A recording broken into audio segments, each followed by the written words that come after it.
Hello friends, चलिए शुरू करते हैं JCERT क्लासेस में। तो आज हम लोग क्लास 6 के हिंदी का पाठ 1 के सभी प्रश्न उत्तर को करने वाले हैं। तो वीडियो के अंत तक ज़रूर बने रहें। अगर अभी तक चैनल को सब्सक्राइब नहीं किया है तो ज़रूर कर लें और दोस्तों के साथ शेयर करें। Let's start. तो सबसे पहले हम लोग कविता के 4 पंक्तियों को दोहराते हैं। तो पंक्ति है, वीर तुम बढ़े चलो, धीर तुम बढ़े चलो, हाथ में ध्वजा रहे, बाल दल सजा रहे, ध्वज कभी झुके नहीं, दल कभी रुके नहीं, वीर तुम बढ़े चलो, धीर तुम बढ़े चलो।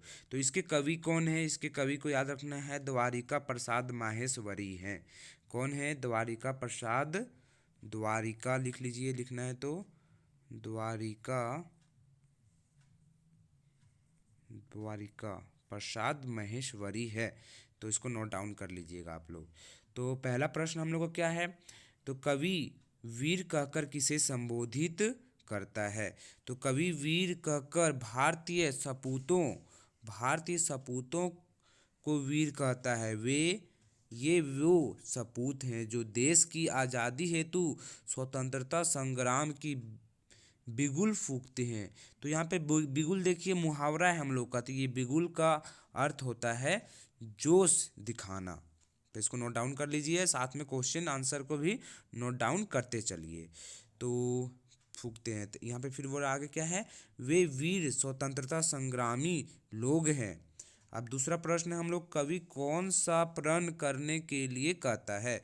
तो कवि स्वतंत्रता संग्रामियों को प्रण करने को कहता है कि वह प्रण है कि चाहे जान चली जाए पर देश की आन बान शान न जाए। हमारा तिरंगा सदैव हमारे हाथ में लहराता रहे।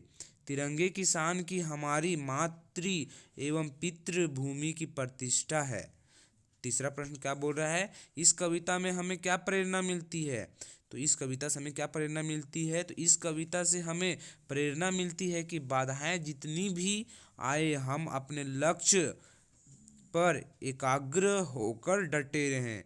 देश के सम्मान की रक्षा के लिए हम भारतीयों को धैर्य रखना चाहिए, घबराना बिल्कुल ना चाहिए। तो चौथा प्रश्न हम लोग का है, निम्नलिखित पंक्तियों का आशय स्पष्ट कीजिए। अन्य भूमि में भरा, वारी भूमि में भरा, यत्न कर निकाल लो, रत्न भर निकाल लो, वीर तुम बढ़े चलो, धीर तुम बढ़े चलो। तो इसका उत्तर हो जाएगा, भारत की भूमि उर्वरा है, मतलब उपजाऊ है, जमीन की जल पूर्ति है, यह धरती रत्न गर्भा है, रत्न से भरा हुआ है।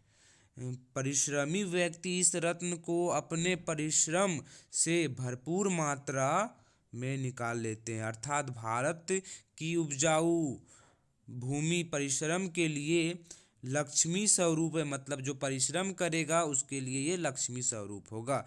मेहनत करो, धन प्राप्त करो, अंत भारत भूमि को आज़ाद करने के लिए वीरों तुम बढ़ते चलो, धीरों तुम बढ़ते चलो।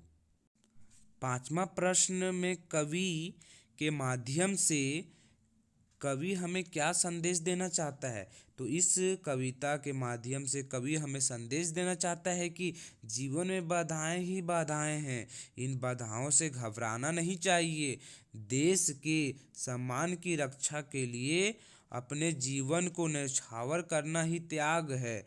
त्यागी व्यक्ति पुरुषार्थी के साथ साथ महान होता है। तो ये आज का हम लोग का वीडियो कंप्लीट होता है। तो वीडियो को लाइक करें, शेयर करें, कमेंट करें और दोस्तों के साथ ज़्यादा से ज़्यादा शेयर करें। जय Hind. Have a good day.